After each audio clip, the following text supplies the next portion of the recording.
loudest man in the room is often the weakest truth. True strength is silent. It does not need to prove itself. Stillness is not doing nothing. It is doing everything without noise. While others react, the master observes. Power is not in motion, it is in control. This is the first truth on the path to inner mastery, yet it is the hardest for most to understand because we have been trained since childhood to believe that every emotion we feel is who we are. We say, I am angry, I am sad, I am frustrated, but these are not who we are. They are simply states passing through us. Imagine a clear blue sky and clouds drifting across it. Your emotions are those clouds, but you are the sky itself, unchanging, unmoved. You are not the chaos you experience. You are the space in which the chaos happens. When someone disrespects you or challenges you or tries to provoke you, the common reaction is to feel the emotion rise like fire in the chest. The heart beats faster, the breath shortens, the fists clench, and before you know it, you are caught in the moment. But in that moment, you forget the one thing that would give you power. You forget that you have a choice. The observer within you is always present. It is the part of you that can see yourself becoming angry. It is the part of you that hears the voice in your head scream, but does not scream with it.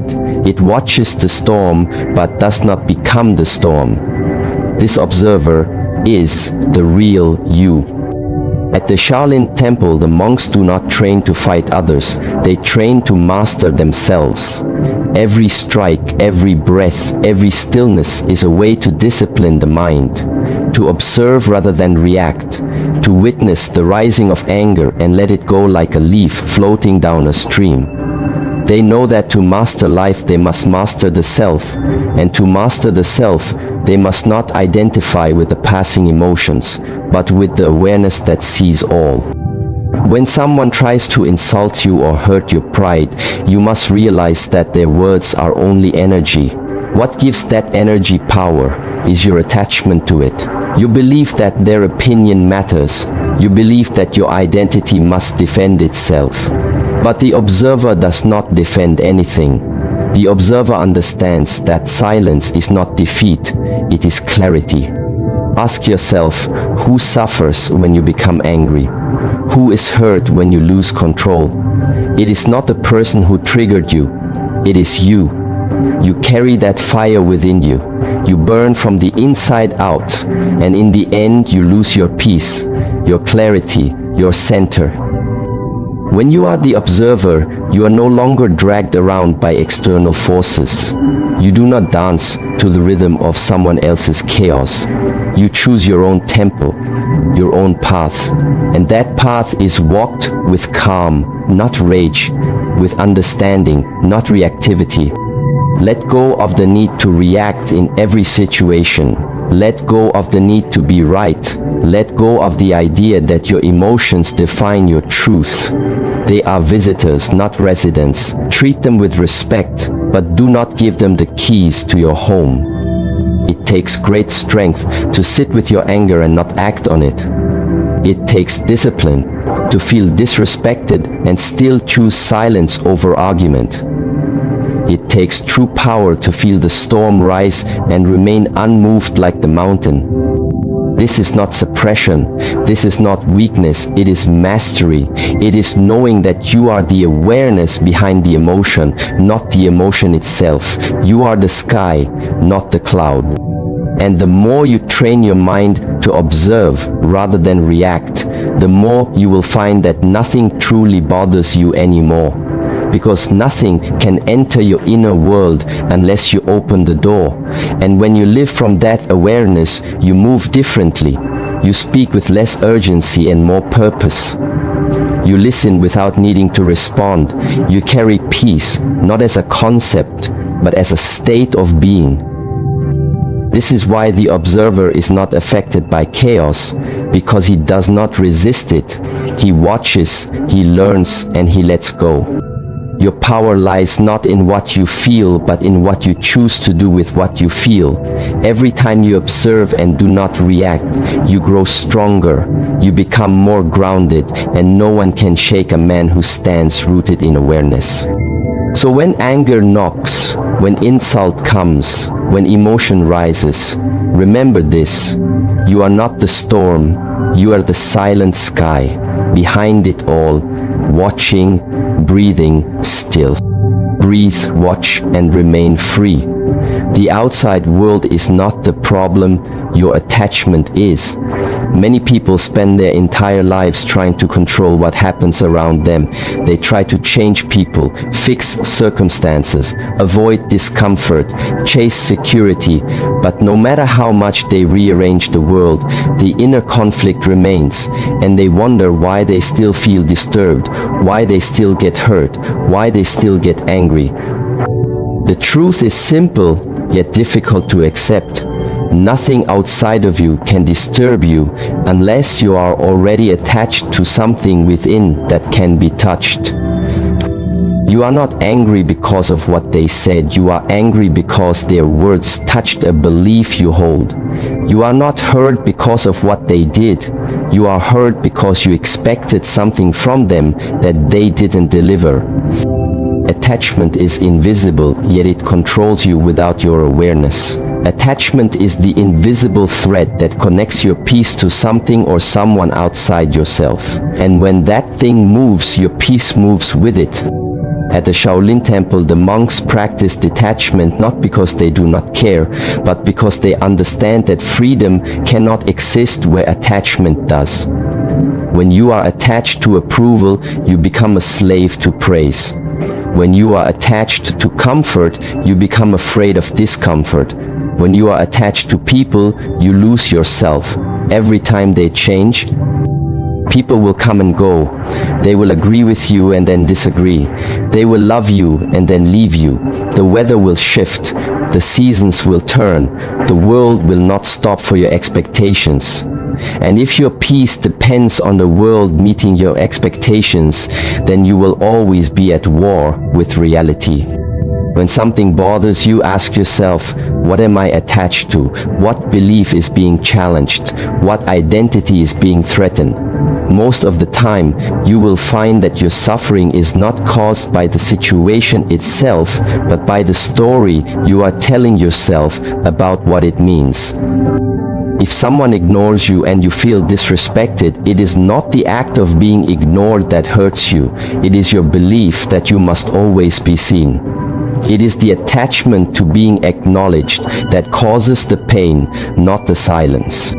If someone succeeds and you feel envy, it is not their success that creates your discomfort. It is your attachment to comparison, your belief that their rise somehow reflects your failure. This is why the Shaolin path is not about controlling the outside, it is about mastering the inside. The moment you release attachment, you become untouchable, not because nothing happens, but because nothing shakes your foundation anymore. Detachment is not a rejection of life, it is a deeper embrace of it. When you stop clinging to how things should be, you begin to see them as they truly are. You become present, not reactive, grounded, not shaken. You stop fighting with what is and start flowing with it. If someone disrespects you and you are not attached to being respected, you will feel no inner resistance. If someone disagrees with you and you are not attached to being right, you will feel no need to argue. If someone leaves and you are not attached to them staying, you will remain whole because your sense of self was never built on their presence. Let go of the need to be understood, the need to be right, the need to be in control, the need to have everything go your way. These needs are chains that keep you bound to suffering. It is not the rain that ruins the day. It is your expectation of sunshine. It is not the traffic that frustrates you. It is your attachment to speed. It is not the silence of someone else that hurts you. It is your craving for attention. Life becomes simple the moment you stop demanding it to be different. You begin to move lightly, without resistance. You accept what comes, you release what goes. You stop trying to bend the world to your will, and instead, you bend your mind to meet the moment. When your peace is rooted in something eternal, not external, you walk with grace. You are no longer moved by opinions, noise, chaos, or failure. You observe everything, and you respond only when necessary, not from fear, not from pride, not from anger, but from clarity. And this clarity comes when the noise of attachment fades, when you realize that peace was never in the outside world. It was within you all along, waiting to be uncovered, not through more control, but through letting go. The journey is not to gain more, it is to need less. To stop seeking security in things that can be taken, to stop seeking validation in people who change, to stop building your identity on what you possess. When you let go, you do not lose anything. You gain everything. You gain freedom, strength, presence, and unshakable peace. So let go of the illusion that the world must behave for you to be happy. It is not the world that disturbs you. It is your clinging to how it should be. When you remove the attachment, nothing can bother you anymore because there is nothing left for the world to pull on. That is real power. That is real peace. That is real freedom. Keep walking the path with empty hands and a full heart. Energy flows where attention goes. Train your focus. Most people spend their lives exhausted, not because they are working hard, but because they are bleeding energy through distractions, reactions, and emotional noise. They allow their attention to be pulled in every direction without ever stopping to ask where it is going or why it matters. You cannot control your life if you do not control your focus, because your energy is not infinite. Every moment you spend thinking about things that do not serve you, every moment you react to things that do not deserve your energy, you are weakening your own foundation. The world is loud and it wants your attention. Everything fights for it. Your phone, your fears, your ego, other people's drama. But the warrior walks a different path. He understands that attention is not cheap. It is sacred. If you constantly focus on what makes you angry, you will become an angry person. If you always look for what is wrong, you will live in a world that reflects that. If your attention is stuck on the past, you cannot move forward. And if you give your attention to the opinions of others, you will never hear your own inner voice.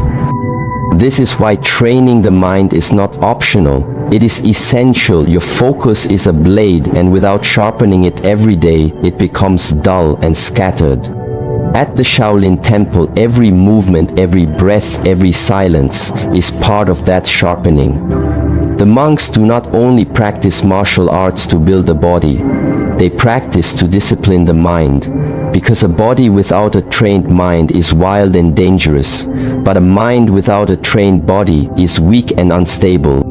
Focus is trained in silence, in repetition, in discomfort, and in patience when you sit with your breath and feel your thoughts pull you away and you return again and again. You are building inner strength when you keep your attention on what matters, even when everything around you screams for distraction. You are becoming unshakable.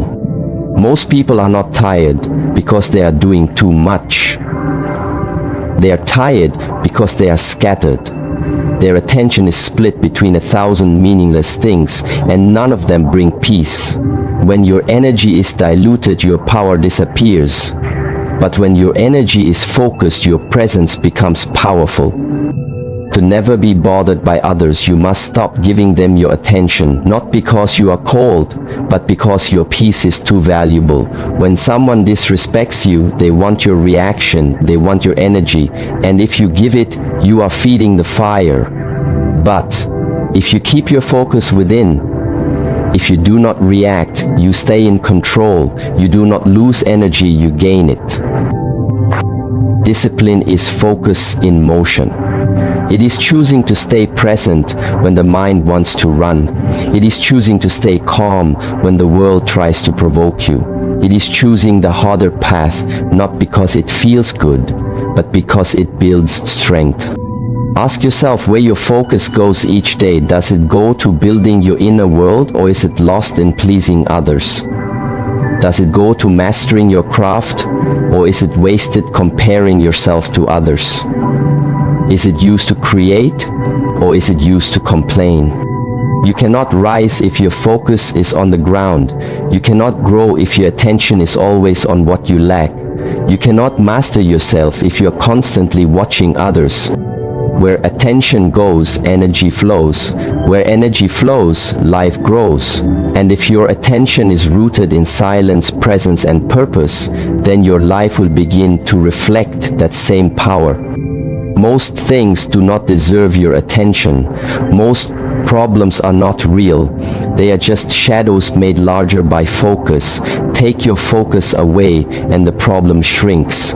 Take your energy back and the storm dies. You must become the guardian of your attention. Choose wisely where it goes and who gets it. Your focus is your life. If you give it away too easily, you lose yourself. But if you direct it with purpose, you become unstoppable. Your peace, your strength, your growth, they all begin with focus. The more you train it, the less the world can disturb you, because you no longer give your power away for free. Keep your eyes on the path, keep your energy within, and let every step be a reflection of your discipline and awareness. Stillness is not weakness, it is mastery in silence. In a world that constantly tells you to do more, speak louder, move faster, the greatest strength you can show is to remain still when others rush to react, to stay silent when others raise their voice, and to stand firm when everything around you begins to shake. Stillness is not the absence of power. It is the purest form of it. It is the expression of a mind that is not controlled by the moment, but that sees beyond the noise. It is the discipline of someone who has trained himself not to move unless movement is necessary, not to speak unless words are needed, not to fight unless the fight is worth it. People think that if you do not react, you are weak, but in truth, if you react to everything, you are not in control. You are a puppet moved by the strings of emotion, pride, fear, and ego. The one who reacts instantly is not free. He is trapped in habit. He is ruled by what he feels, not what he knows. But the one who is still is free. He sees the emotion rise and he watches. He hears the insult, but he does not flinch. He feels the storm, but he is not moved, because he understands that stillness is not passive. It is active. It is alive. It is awareness in its most focused form.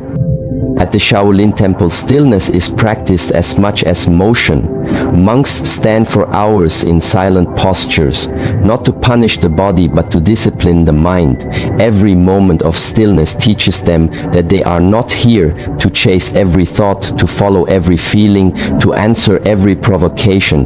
They are here to remain grounded, unshaken, fully present. True stillness comes when you have nothing to prove, when you no longer seek to be seen or heard, when you no longer need validation or victory.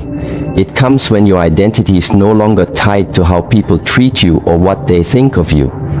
It comes when you realize that silence is not weakness, it is wisdom. In stillness there is clarity. You see what others miss because they are busy reacting. You hear what others ignore because they are speaking too loudly. You find solutions not because you fight harder, but because you wait longer. And in that waiting, the truth reveals itself. Do not mistake noise for power. Do not confuse aggression with strength. The one who must always speak, defend, argue, fight is often the weakest because his mind cannot handle silence. His heart cannot sit with discomfort. His ego cannot remain unseen. But the one who is truly strong does not need to respond to everything. He does not need to win every battle, because he knows most battles are distractions. They are invitations to leave your peace, to waste your energy, and if you accept them, you trade your stillness for temporary pride. When someone challenges you and you remain still, you win. Not because you beat them, but because you beat yourself. The reactive self, the proud self, the insecure self. You prove that you are no longer controlled by the lower mind, but guided by the higher one. Stillness does not mean inaction, it means right action. It means responding, not reacting. It means acting from awareness, not emotion. It means waiting for the right moment, and when that moment comes, moving with precision, power, and purpose. To be still is to be watchful. To be still is to be calm while others panic. To be still is to listen before speaking, to think before moving, and to be unmoved when others try to shake you. Stillness is the root of discipline. It is the mirror of your mind. If your mind is chaotic, you cannot sit still. If your heart is restless, you cannot be silent. If your spirit is unsettled, you cannot stay